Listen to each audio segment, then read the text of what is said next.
papel at lapis, lumang paraan. Ngayon may bagong mundo, hawak mong smartphone na laman. Mula bundok hanggang tabing dagat, lahat kasama lang, kahit sino ka man. Basta't Pilipino, laban lang, walang iwanan. Tara na't sumabay sa digital na agos, sabay-sabay, lahat magkaisa, walang maiiwan.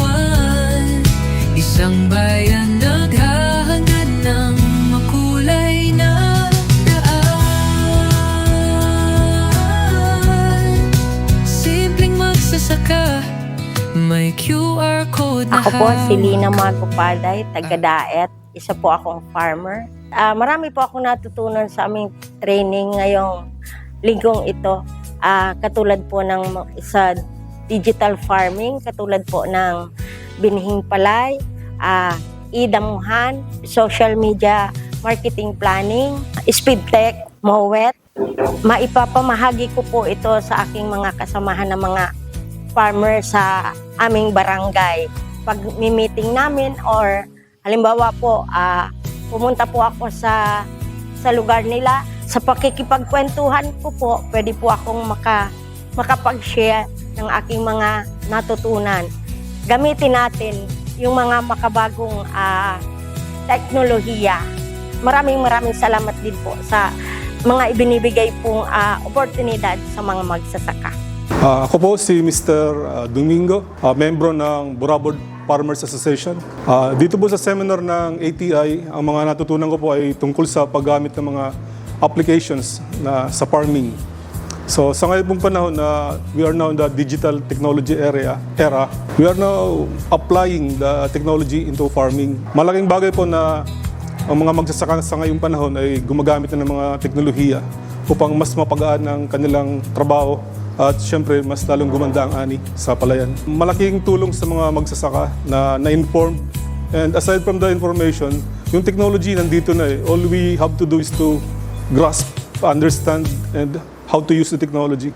So hopefully, mai-apply namin sa aming mga farms and sa mga members din ng BFA ay magamit din nila para mas maging maganda ang ani o kabuhayan ng mga magsasaka. Ako po si Ricky James A. Nasayaw from 4-H Club Lagon, President po. Bilang kabataan, ang kabataan ay tayo na po ay na-involve sa mga technologies. Kaya't napaka-importante na matuto rin tayo kung paano maging smart farmer. At ang smart farmer po ay mas tayo ay nagkakaroon ng madaliang proseso at mas mapapabilis po ang ating trabaho. At bilang isang kabataan, napakahalaga din, nagabayan din po natin kung tayo man po ay may mga magulang na farmers, at bilang isang kabataan po, napakaganda po ng ganitong mga activities. Ito po mga ganito ay mas makakatulong hindi lamang sa ating mga Pilipinong magsasaka at ganun din po sa bawat kabataang Pilipino.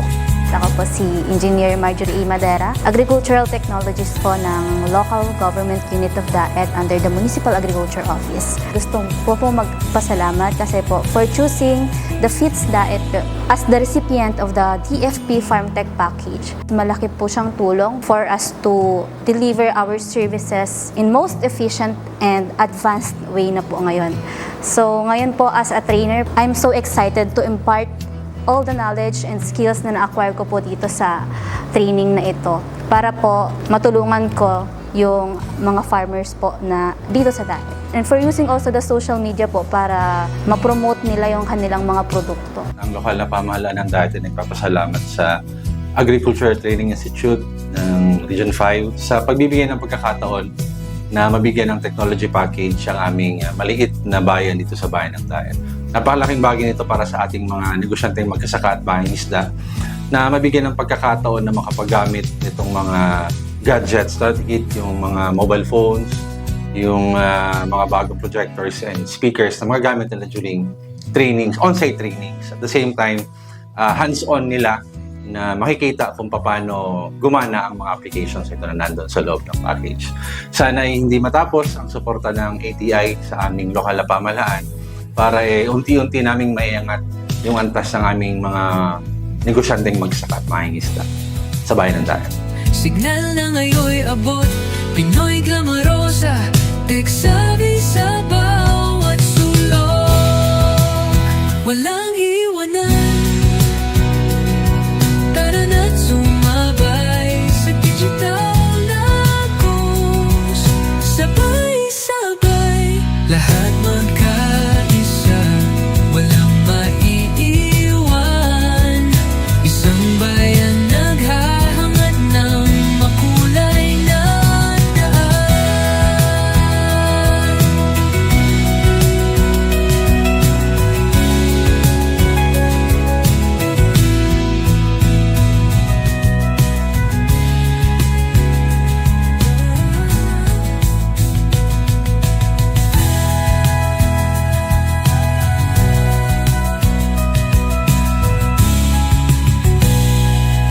Ako po si Lina, Domingo Tuason, Ricky Nasayaw po, Marjorie Madera, isang smart farmer. isang smart farmer.